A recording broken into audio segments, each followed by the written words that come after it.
ఉన్నాం. Thank you అండి. Thank you అందరికీ. ఎక్కడికి రావాలా? అందరికీ థ్యాంక్ యూ అండి. ఈ సినిమాని ఇంత ఘన విజయం చేయించినందుకు, ఇంకా చేస్తున్నందుకు అందరికీ, ప్రేక్షకులందరికీ ధన్యవాదాలండి. అంటే ఒక మంచి కథని చెప్పడానికి నేను చరణ్ సారు ఇద్దరం మేము ముందుకు వచ్చామండి. అంటే ఇది రెగ్యులర్ ఒక కమర్షియల్ ఫిలిం కాదండి. ఇది ఒక 5 పాటలు 5 ఫైట్లు ఉండే సినిమా కాదండి. చరణ్ సార్కి చెప్పినప్పుడు కూడా తెలిసింది. అంటే ఒక ఇన్స్పిరేషనల్ స్టోరీ ఇది, ఒక పెద్దిగాడి జర్నీ. అంటే 2017-18లో అనుకుంటా మోడీ గారు ఖేలో ఇండియా అని పెట్టారు. అంటే మట్టిలో ఆటగాళ్ళను వెతుకుదాం, అంటే ఇంటింటికి వెళ్ళి ఓటకు అడుక్కుంటాం కదా, అలాగే ఇంటింటికి వెళ్ళి ఆట కూడా అడుక్కుందాం, ఆటగాళ్ళని తీసుకొచ్చి దేశానికి పరిచయం చేద్దామని పెట్టారు. దాన్ని ఇన్స్పిరేషన్ కింద కూడా తీసుకున్నాను నేను ఖేలో ఇండియాని ఈ ఫిలింకి. మేము చరణ్ సార్ కూడా మేము మాట్లాడుకున్నాం. అందుకే బొమ్మన్ గారు అంటారు ఏంటంటే, ఏంటి ఈడు తెస్తాడు ఆ విలేజర్స్ని చూసి ఒక నెగిటివ్ మైండ్ సెట్స్తో ట్రావెల్ మొదలవుతుంది బొమ్మన్ గారి ట్రావెల్. ఈడు తెస్తాడా ఈ విలేజర్స్ తెచ్చేది ఇండియాకి మెడల్స్ అనుకుంటాడు.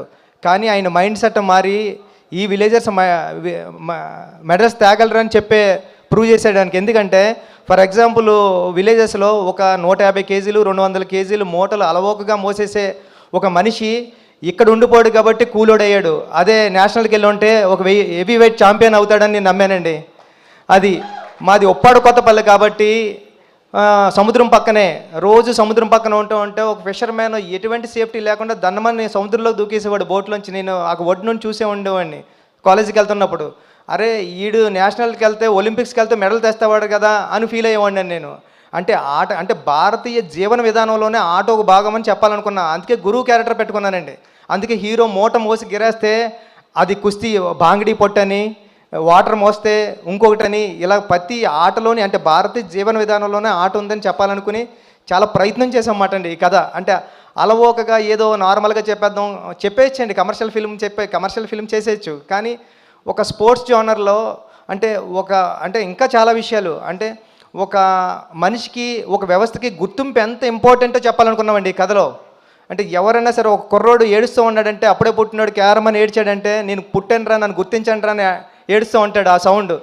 అంటే అలాంటి గుర్తింపు కోసం ఒక మనిషి ఎంత స్ట్రగుల్ చేస్తాడు తన ఊరు కోసం, తన ఊరు గుర్తింపు కోసం. అలాంటి ఒక మంచి మాట చెప్పాలనుకున్నమాట అండి. నెక్స్ట్ ఏంటంటే ఫర్ ఎగ్జాంపుల్ ఎన్నో అంటే నాకు తెలుసు రంపచోడవరం అలాంటి ఏరియాల్లోనే నేను 100% లవ్ సినిమా షూటింగ్కి వెళ్ళినప్పుడు సుకుమార్ గారితో రంగస్థలం షూటింగ్కి వెళ్ళినప్పుడు ఎన్నో అంటే విలేజర్స్కి ఒక మనిషి మనకలాంటి ఒకడు ఉన్నాడని కూడా తెలియదండి. అలాంటి విలేజెస్ ఇండియాకి కనెక్షన్ లేని ఎన్నో విలేజెస్ ఉన్నాయండి. వాళ్ళని చూస్తే మనం షాక్ అవుతాం.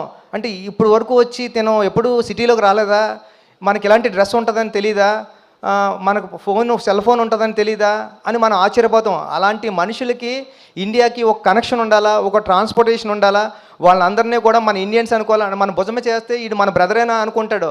అలాంటి వాళ్ళందరూ ఉన్నారండి. వాళ్ళందరూ అలాంటి ఇండియాలో అలాంటి గ్రామాలు ఎన్నో, నేను అన్నట్టు ఒక 20,000 గ్రామాలు 18,000 గ్రామాలు ఉన్నాయని నేను చదివాను. అలాంటి వాళ్ళందరికీ ఒక కనెక్షన్ కావాలా, వాళ్ళందరినీ ఇండియాలో కలపాలని ఒక మంచి మాట చెప్పాలని ప్రయత్నం చేసామాట అండి ఈ సినిమాలోనే. ఇలాంటి ప్రయత్నానికి రామ్ చరణ్ గారు ముందు నిలబడి తీసుకెళ్లారు. చరణ్ సార్ మిమ్మల్ని నేను ఎప్పటికీ మర్చిపోలేను, ఇది ఆషామాషి కథ కాదు, అది నేను ఎలా నమ్మానో మీరు అలా నమ్మారు, దానికి రిజల్ట్ నిన్న ఈ 4 days నుంచి వస్తున్న అప్లాజ్ అండి. నా మొబైల్కి నా సోషల్ మీడియా అకౌంట్స్కి మెసేజ్లు ఎలా వస్తున్నాయంటే 1 line రాసి వదిలేస్తలేదండి. చాలా మంచి సినిమా తీశారు, చాలా మంచి సినిమా, దాంట్లో ఫస్ట్ లైన్లో పెట్టేది రామ్ చరణ్ గారినండి.